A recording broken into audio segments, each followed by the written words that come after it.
I never imagined that Christmas dinner would feel like the scene of a crime. The kind of crime where your heart gets ransacked while everyone else smiles politely, pretending the blood isn't on the floor.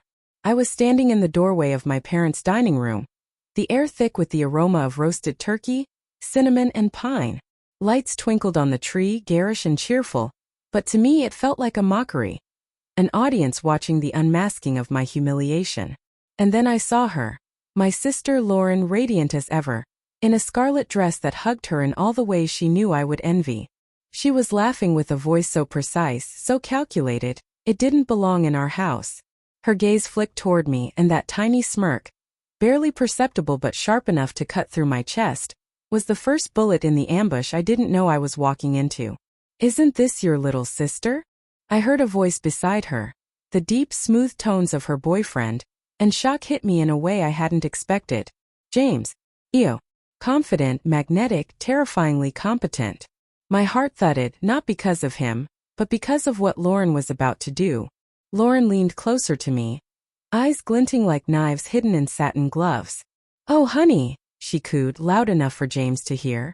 "I almost forgot you were coming tonight. Did you manage to get that promotion at work? Or are you still struggling?" The words didn't just sting. They shattered me. My face flushed, my hands trembled slightly, and I could feel James' attention pivoting entirely to me, though his eyes were polite, curious, and sharp. I wanted to disappear, to melt into the floor, to crawl into a corner where the scent of cinnamon and pine couldn't reach me. I tried to respond with something witty, something clever to deflect the humiliation. My lips parted. Nothing came out. "Still struggling," Lauren repeated, her smile widening, sharper now. The laughter around the table had grown faint in my ears.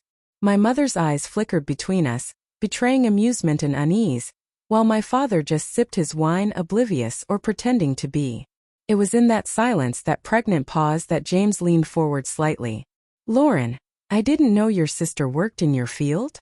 His tone was curious, but there was something beneath it, a quiet scrutiny that made my skin crawl.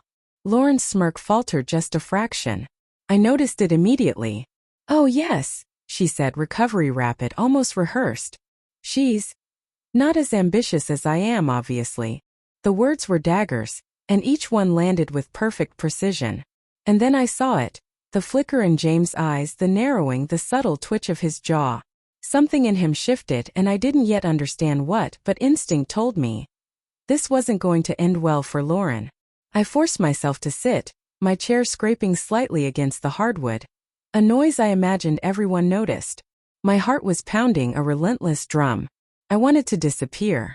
My mother offered a thin, strained smile. My father hummed, pretending nothing had happened. But the room's air had changed, invisible, charged, as though Lauren had lit a fuse I couldn't see. Dinner continued, and I sat rigid, stabbing at my mashed potatoes. Lauren's laughter rang out, but it was forced now, brittle, fragile. I realized she was worried. James' interest in her cruelty was waning. And in that moment, the shame I felt for myself merged with a strange, almost gleeful anticipation. I wanted revenge. Not yet, I wasn't ready, but I felt it stir like a coiled serpent. The conversation shifted to banal topics. The weather, office gossip, the endless parade of polite lies that families tell to maintain the facade of love and unity. But James was quiet now, observing. His glances were sharp, measured, and I noticed something I hadn't before. The faintest shadow of disappointment on his face when Lauren tried to flirt with him, a subtle distancing that she clearly did not expect. Then came the moment that made me freeze. Lauren, emboldened by the wine she had been sipping, reached across the table and jabbed me lightly with her elbow. "Honestly," she whispered, loud enough for James to hear, "you should try harder. Maybe one day you'll be half as competent as me." The air went still. I wanted to scream. I wanted to throw my glass across the table. But I didn't. I wanted her to slip, for the universe to deliver justice without me lifting a finger. And then I saw it. James' expression shifted from passive curiosity to controlled fury. "Lauren," he said, calm but icy, "I need a word with you." My stomach dropped. Lauren froze. The mask slipped. She blinked, caught off guard, trying to gauge his expression. Panic flickered across her features for the first time. She excused herself, murmuring a barely audible apology to the rest of us, and followed him into the hallway. I didn't move. I couldn't. My body was frozen in disbelief. Then I heard their voices, low and urgent. The kind of tense conversation that drips with threat, even before words are clear. Minutes passed. My parents didn't notice, or pretended not to notice. I could hear muffled shouting, then silence, then a sharp, decisive tone that made my blood run cold. And then James returned, his face composed but unreadable. Lauren followed, trembling, the color drained from her cheeks. She tried to smile, to joke, to salvage something, but her usual confidence had abandoned her. I saw the storm brewing in his eyes, the fury barely restrained. "I think," he said, voice low but carrying across the table, "we need to reconsider our arrangement. Clearly, some standards aren't being met here." Lauren's lips parted in protest. "James, what are you?" "I'll handle it," he interrupted, and that was all. Later after dinner I discovered the truth. I had lingered in the kitchen, cleaning up, pretending to dry dishes while eavesdropping. Not proud of it but desperate for closure. The phone call was short, clipped, brutal. Lauren had been fired. Immediately. Not tomorrow, not next week now. Her CEO boyfriend, the man who had been the pinnacle of her charm and power display, had terminated her position in his company.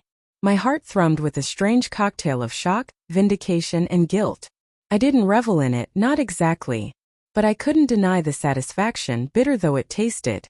Lauren stormed back into the room later that night, face flushed with humiliation and fury. She shot me a glance, one I knew would haunt me. Rage, betrayal, and the realization that her carefully curated world had collapsed all at once. I sat still, feeling the aftershocks ripple through my body. I was a spectator, yes, but also a participant in a drama that had been set long before any of us realized it. Lauren had made a choice to humiliate me publicly. James had made a choice to uphold integrity. His way, his standards. And I had survived it, silent witness to the fall of someone who had once been untouchable in our family's hierarchy. The house was quiet now, the tree lights blinking softly, a lullaby of twisted irony. I sipped my wine and let the chaos settle around me, knowing that Christmas dinner would never be the same again. That night I realized something essential. Betrayal cuts, but justice, even delayed, even subtle, can sting with its own sharp, cleansing truth. And beneath it all, I felt it, a raw, almost frightening sense of power, not in revenge yet, but in the knowledge that I had been vindicated by someone else's moral reckoning. Lauren would recover. She would rebuild, yes, but not without the memory of that humiliation, that sudden fall from her carefully constructed pedestal. And I would remain quietly, the sister she had underestimated, the witness to her unraveling, and perhaps the guardian of my own dignity. The next morning the house felt heavier. Even the sunlight streaming through the windows seemed reluctant, casting long, accusing shadows across the living room. Lauren didn't speak to me. She barely looked at me, though I could feel her burning glare. My parents were equally uneasy, their forced civility cracking at the edges like old paint. I stayed in my room pretending to work on my laptop, but my mind was far from spreadsheets or emails. I kept replaying the previous night, every jab, every smirk, every subtle look. I felt a strange mix of shame and vindication. Shame that I had let her words wound me, and vindication that justice, in some strange, immediate way, had been delivered. Then my phone buzzed. A message from an unknown number. "Lauren asked me to give this to you. Read carefully." Attached was a PDF. Hesitant, I opened it. My heart thudded with a mixture of curiosity and dread. The first page was a formal letter from James' company. It outlined Lauren's firing, citing professional misconduct, dishonesty in reporting, and violation of company policies. But what made my stomach twist was the next page. A copy of emails Lauren had sent, subtly manipulating facts to make herself look competent while undermining colleagues, including me. I sank into my chair, a cold clarity settling over me. This wasn't just about last night, it was a pattern. Lauren had built herself a facade of charm, intelligence, and superiority while actively sabotaging others, including her own sister. My humiliation at dinner wasn't a random act. It was calculated, a preemptive strike to protect her carefully curated image. And James, he had seen it all. I felt a rush of conflicting emotions. Anger, yes. Relief, certainly. But also guilt. The satisfaction of her downfall was bitter. I wasn't supposed to rejoice in someone else's ruin, even if she deserved it. But I couldn't help it. For years I had lived in her shadow, silenced by her cunning, her ability to twist perception. Now the tables had turned, and I was witnessing the truth laid bare. I didn't answer Lauren when she stormed into my room later, her face pale, eyes wild. You went through my things?" she accused, though her voice wavered. I looked up from my laptop, calm, almost eerily so. "I didn't. But someone did. And now everyone knows." Her face twisted, a mask of fury, humiliation, and disbelief. "You set this up," she shouted. This is. "I didn't set anything up," I interrupted, my voice quiet but firm. "You did. You humiliated me in front of James. You lied to him, to everyone. And you made it easy for the truth to find you." Her lips quivered, and for a moment, I saw the sister I had once loved, the vulnerable, insecure girl hiding behind bravado. But it was fleeting. Her rage returned, and she bolted from the room, slamming the door so hard the walls shivered. The days that followed were tense. My parents avoided discussing Lauren's firing.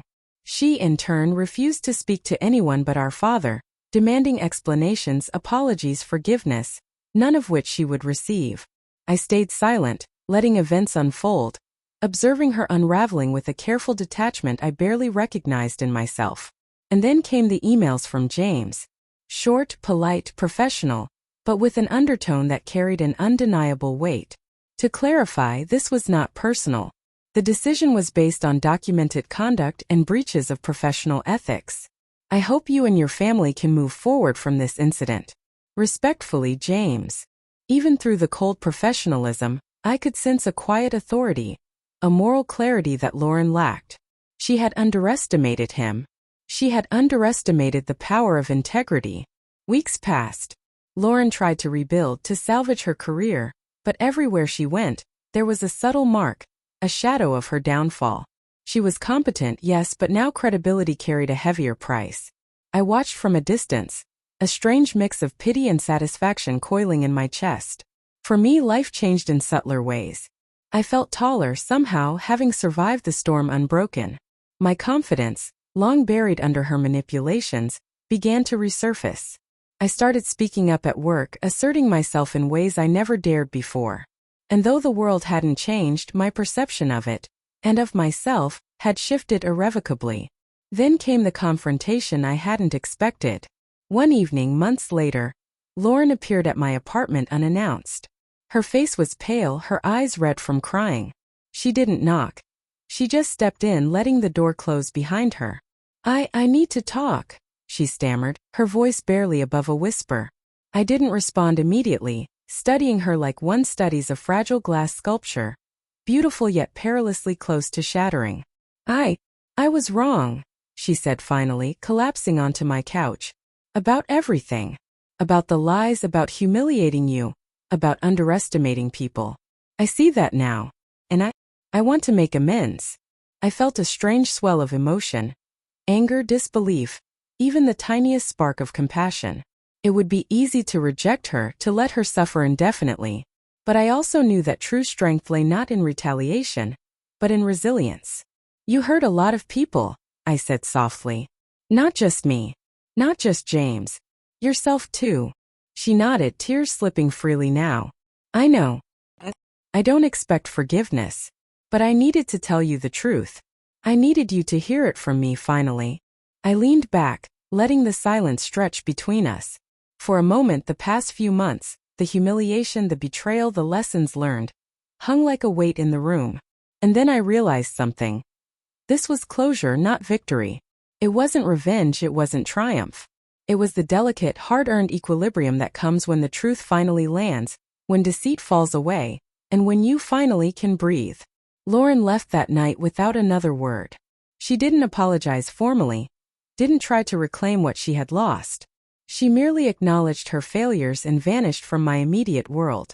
I didn't chase her. I didn't need to. Christmas came the next year. The tree was smaller, the dinner simpler, but the air was lighter. My parents seemed more at ease, perhaps wary of repeating past mistakes. I smiled more freely, laughed without reservation, and ate without the ghost of humiliation whispering in my ear. And in the quiet moments when I reflected on the previous Christmas, I realized, betrayal is a sharp, painful teacher. It strips away illusions, exposes hidden truths, and forces growth whether you want it or not. But justice, sometimes subtle, sometimes delayed, sometimes delivered by forces beyond your control, reminds you that no one can humiliate you with impunity forever.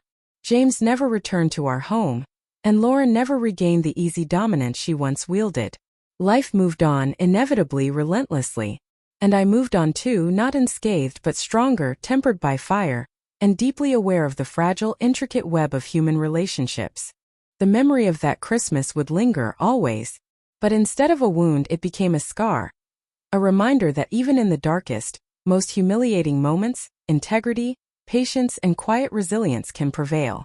And sometimes the most poetic justice comes not from your hands, but from the unerring consequences of one's own choices. I closed my eyes that night, the soft glow of the tree lights reflecting on the walls. Lauren's shadow was gone from my immediate world, but the lessons remained. Cruelty is transient but truth endures. Humiliation fades but dignity once reclaimed is indestructible. And I finally felt at peace,